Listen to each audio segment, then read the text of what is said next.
What is good, guys? Randy here, back for week number 5 of the GBA D League. We're taking on MagicActivatr, coach of the Memphis Drizzlies. Now, if you guys have not checked out last week's battle, you will know, spoilers, I'll wait a minute, that we actually picked up a very solid win against Aberforth last week. So we are currently sitting at 3-1, whereas Magic had not the greatest start in the world, but you know, I definitely can't take him lightly.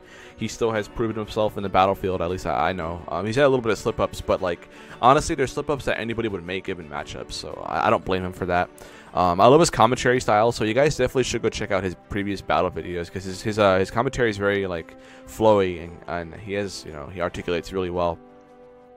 And I'm sure if he had been winning more of his matches, he'd probably get a lot more support. He still has a lot of support, but I'm sure people would, like, you know, would definitely be watching, or definitely be hopping on I guess on the bandwagon, I would say, but I don't know how to word it right, but you get my point. He's a really cool dude. So, and it's really nice we finally play each other here in the mid-season point, because I guess us two were like the I guess quote-unquote nobodies of the group, but which is really cool. But and I love his logo, by the way. I mispronounced his logo, the Memphis Drizzlies. I said Grizzlies last time, so in the battle video, so that's my mistake. But anyways, yeah, definitely, this is an important matchup because this is the mid-season point here.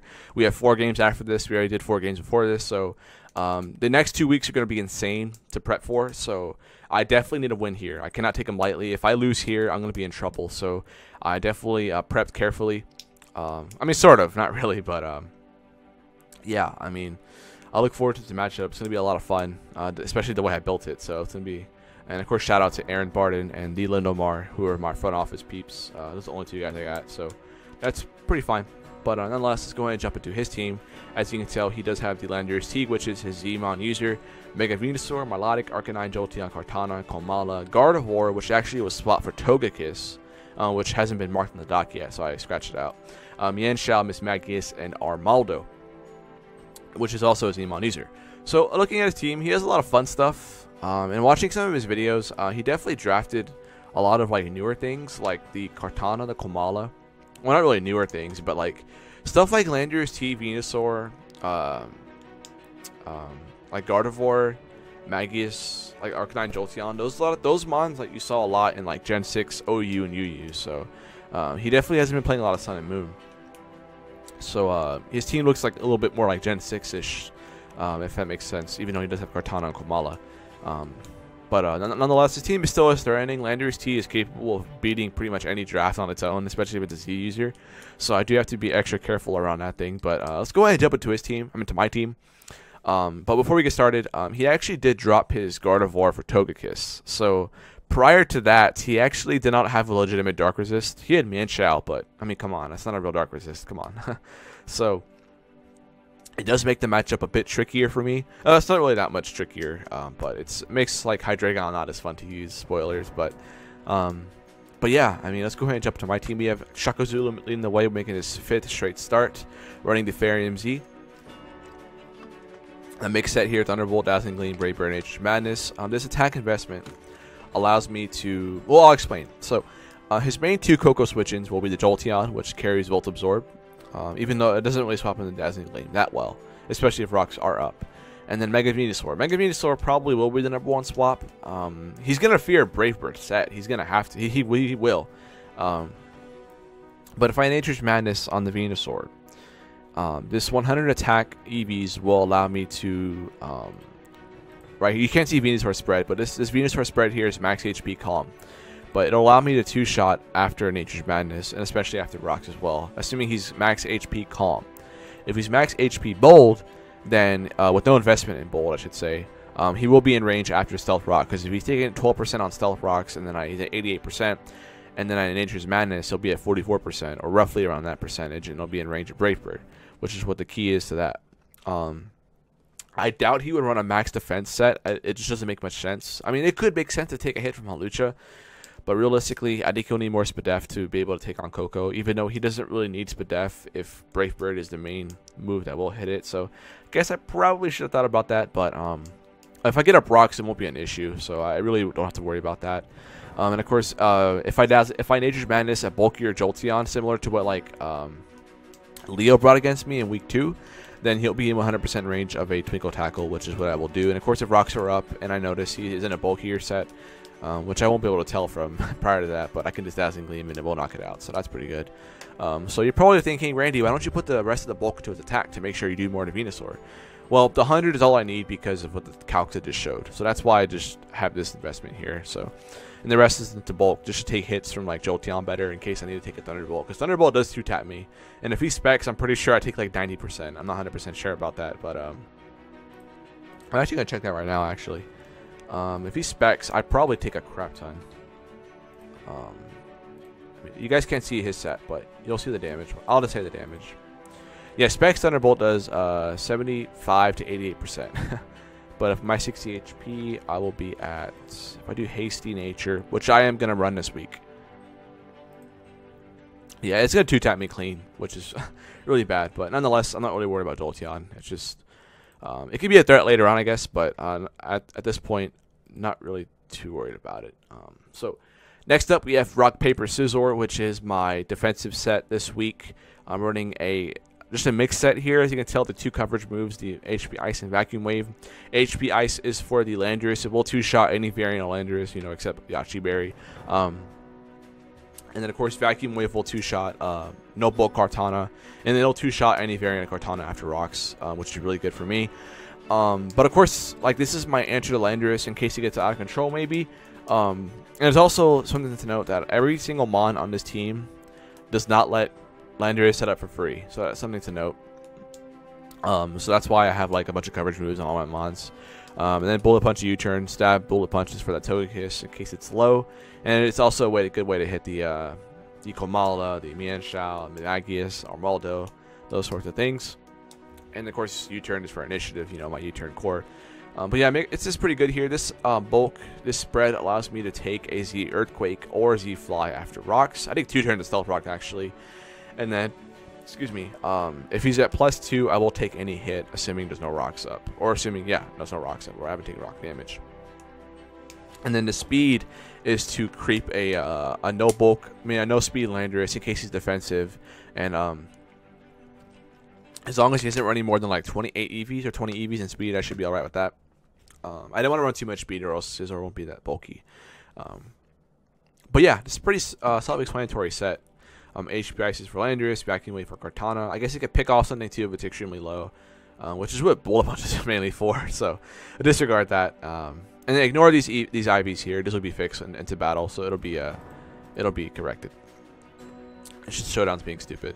But next up we have the Hydreigon. Ray making this second start, only his second start since week 1, so he's actually had a long break. I'm still not sure what to name this thing, so Ray's gonna be the way to go, I guess. But anyways, as I said before in the beginning, he had no Dark Resist prior to his swaps. I mean, if you count Mienshao as one, by all means. I guess his Regenerator could be a resist, but yeah. So I was gonna run specs initially with U-turn as well, but overhead smash, but I couldn't add that anymore because of Togekiss. So I'm running a mixed Life Orb set. You guys can tell I love my Life Orb. But his Dark Pulse resists they don't exist. As a matter of fact, I'm actually going to change Dragon Pulse to Draco Meteor to kill Venusaur, do a lot more damage. But anyways, yeah, so this mod is just to be able to click Dark Pulse 100% at a time. If you bring in Togekiss, assuming if it's a max HP Togekiss with no Spadef or no defense for whatever reason, Dark Pulse and Head Smash will kill. If he's running max Spadef, I'm pretty sure after rocks, Dark Pulse and Head Smash will kill. And if he's running max defense, Dark Pulse and a Head Smash after rocks should kill as well. So, assuming all those scenarios are... Like, if I get up rocks, Dark Pulse and a Head Smash should always kill no matter what. But if rocks aren't up, it's not in my favor. And then, of course, Lefties brings it in his favor as well. So, that's the reasoning behind the Head Smash there. It's the highest base damage that's super effective against Togekiss. You know, Iron Tail is inaccurate. It's only base 100. Stone Edge is inaccurate, base 100. Flash Cannon just bounces off. So Head Smash is the way to go here. 80% accurate isn't too bad. It's the same accuracy as a Stone Edge, so it's, you know, that's something to note there. And I take Recoil, but you get the point. And of course, Surf is there for the Landorus T and the Arcanine, because I'm actually EV to outrun Jolly Arcanine in case he's like a 4 attack set with close combat and stuff like that. So I'll keep Surf for that. mainly for that. And this is also a pretty decent Arcanine switch as well in terms of like Flare Blitz and Wild Charge. So that's something to note. But yeah, I mean, nothing else to explain here. It just destroys a lot of his team. If I get rid of Togekiss, I can actually just spam Draco at some point in the game, so that's pretty nice. And yeah, that's it about Ray here. Ray is finally coming back to complete the Dragon Steel Fairy Core. Teamed up. Next up, we have Roberto, who has been such a great mon for me this season. It hasn't gotten the most kills, but just prep-wise, it's helped me get better matchups. And it's always nice. It's almost always a win con late game because I never bring it out, and usually most of the team is weak to it. But this set here, Sub Swords Dance, Sub is only because of that Landorus T, because I can eat up I can neutralize the, or I guess I can waste his Z Fly, or if he's forced to run regular Fly, I can always sub in Swords Dance on that thing. And of course, just like last week, this kind of prevents him from running a Scarf set, because if he were to run Scarf Landorus T and lock himself in an Earthquake, then I can always bring this in and set up a substitute or Swords Dance. So that's why I don't have to worry about Scarf Landorus T at any point in time. I just don't ever have to. I do have 2 immunities on this team, which is really nice. And Scissor's almost an immunity, but, not really. It takes a lot from it. I disregard that. But yeah, nothing else to explain here. I mean, just on paper, if I get up a Swords Dance and get rid of, I guess, I don't know. It just does a lot of work if I get up Rocks. So I'll definitely be keeping this around throughout the game, as I always do. So yeah, nothing else to say here. The speed, I should go over that. Of course, I have enough speed to outrun. I believe this is just enough for Jolly Landorus at +2, assuming I get my Unburden boost as well. And of course, Jolteon, if you were to run Quick Feet like it did earlier in the season, it only hits 300 speed, whereas my doubled speed will go way over that and be 316. So I'll be okay with that. But yeah, I mean, that's it for Roberto. I mean, Landorus is forced to run Fly to touch my Hawlucha unless you run special HP Flying, which if he does, so be it. But yeah, that's it. Does a lot of work. Next up, we have Two-Face and Meloetta, and she has been doing a lot of work this season as well, and here she has another great matchup. Is able to deal with that Mega Venusaur. Its speed tier is pretty decent. If it was faster than Landorus, it'd be really good. It's also a wall to Miss Magius. I mean, it just walls Miss Magius really, really well, unless he carries Dark Pulse, which, I mean, he could carry it, but, I gotta keep my head up for everything. I always try to build the 6 that covers any 6 from his team. Protect is mainly there to check a Scarf Bianxiao, because I really don't have I switch into a Scarf Reckless High Jump Kick. So with Protect, I can be able to ensure it takes 50% on that. And of course, if he is Regenerator, so be it. But if he's Regenerator, it'd be a little bit easier for Nidoking, or I guess Scizor to take, I suppose. And of course, I'm running Psyshock and Psychic because I can hit Milotic on the harder side, depending on what side I need to hit it on. Same with Komala, same with Togekiss, and same for the I guess the Landorus, but Psychic's always going to be the play for Landorus. And then of course I am running T-Bolt for the Milotic. I also considered Energy Ball because I don't want him to bring in Jolteon on this thing. But I think Thunderbolt's going to be the way to work here because I do have Electric Terrain, which would be very nice. And of course Thunderbolt's also for sure a way to killing Togekiss as well. So I don't have to worry about that. Of course, 28 EVs in the HP to minimize Life Orb recoil. And then, of course, I dump the rest in the Spadef because Two-Face's Spadef stat allows me to be a very decent switch into special attackers like Milotic, the Jolteon, and the Togekiss, as well as the Miss Magius. So that's really good for me. And even Venusaur sometimes, depending on the set. So that's really good. Finally, we have LeBron James making his second appearance since week 1. So we have Hydreigon and Nidoking coming back. This is actually the same team I brought for week 1, except I have Meloetta over Jellicent, so that's pretty cool. But we are running this is going to be my lead 100% of the time, just like I did against Greg. I'm going to lead Stealth Rocks and then just get out of there. If he leads Landorus T, I'm always going to click Ice Beam, no matter what, because I do take an Earthquake. Oh, no matter what, as long as he isn't running, unless he's like crazy and just does Tech Rage immediately turn 1. But yeah, I mean, my whole goal here is to get up Rocks and get out of there. All of his Rapid Spinners / Defoggers died at this, so like, not Miss Magius. Kartana will die to an Earth Power after. Actually, I can't really kill Kartana one shot, but if he runs Defog on Kartana, then obviously I've been played. Togekiss, of course, didn't get destroyed by Sludge Wave, and then, of course, Armaldo does not take Earth Powers very well. And then Komala, I mean, I guess Komala could take my shot to he's like Wish Badef, which is something to note, I guess, Rapid Spin. And I didn't bring my Jellison, but you guys get my point throughout this whole team builder. You could tell I'm running just like a bulkier, almost like a hyper offense team. So I just need to get up Hazards to help me chip for later. And then Nidoking can actually still do a little bit of work on its own in case it does live past turn 1, but I don't expect it to. Its main goal is just to get up rocks and get out of there. So yeah, I mean, that's pretty much it, guys. Bit of an offensive team. I'm going to play very aggressive this matchup.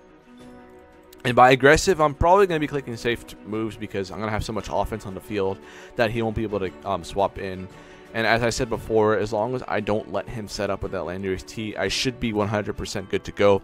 So with that being said, I hope you guys enjoyed today's team builder. I'm sorry if the sound's a bit different today. I'm testing out some different recording settings as well as me not being hydrated as well. But I hope to catch you guys tomorrow for the battle. And yeah, man, let's hope the Rangers can move to 4-1 before we head into our rough part of the schedule. Yeah, guys, I'll see you then. Go Rangers.